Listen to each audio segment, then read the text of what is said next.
ഇയാള് ഇത് പിന്നില് കൃത്യമായ ഒരു ഗ്യാങ് ഉണ്ട്. എൻ്റെ ഒരു ധാരണ, ഹൈക്കോടതിയുടെ നിരീക്ഷണം വന്നെങ്കിലും ശബരിമലയെ കാലാകാലങ്ങളായിട്ട് ഇത് തട്ടിക്കൊണ്ട് അവിടുത്തെ സ്വത്തുക്കൾ തട്ടിക്കൊണ്ട് പോകാൻ പ്രത്യേക കുറെ ആൾക്കാരുണ്ട്. അവർ വരുന്ന ദേവസ്വം ബോർഡ് മെമ്പർമാരെ തെറ്റിദ്ധരിപ്പിച്ച് അവരെയും കൂടെ ഇതിനകത്ത് ചാടിച്ചുകൊണ്ട് പോകുന്നതായിട്ടാണ് എനിക്ക് തോന്നുന്നത്.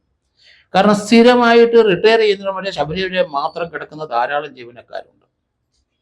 അവർക്കൊക്കെ സാമ്പത്തിക മെച്ചം കിട്ടുന്നതുകൊണ്ടാണ് ഇങ്ങനെ അവിടുത്തെ തണുപ്പ് അടിച്ച് അവിടെ എത്ര മാസം വേണേലും ശബരിമലയും കിടക്കും, ദേവസ്വം ബോർഡ് ഓഫീസിലും സ്ഥിരമായി അങ്ങോട്ട് ടൂർ നടത്തുകയും ചെയ്യും. അതുകൊണ്ട് ഈ കാലാകാലങ്ങളിൽ അവിടെ ഇരുന്ന പലരും ആണ് ശബരിമലയെ പറ്റി ആധികാരികമായിട്ട് സംസാരിക്കുന്നതും അത് ഒന്നല്ല അത് ചെമ്പാണെന്നൊക്കെ പറയാൻ മാത്രം ധൈര്യം ഇവർക്ക് ഉണ്ടായത് എങ്ങനെ?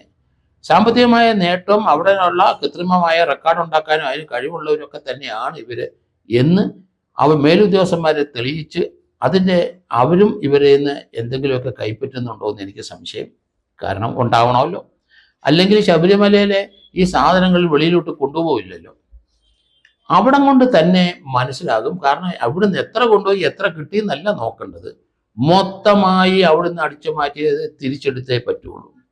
അത് ദാരുശില്പങ്ങളായാലും ശരി, അല്ലെങ്കിൽ അവിടുത്തെ കട്ടളപ്പടിയിലായാലും ശരി,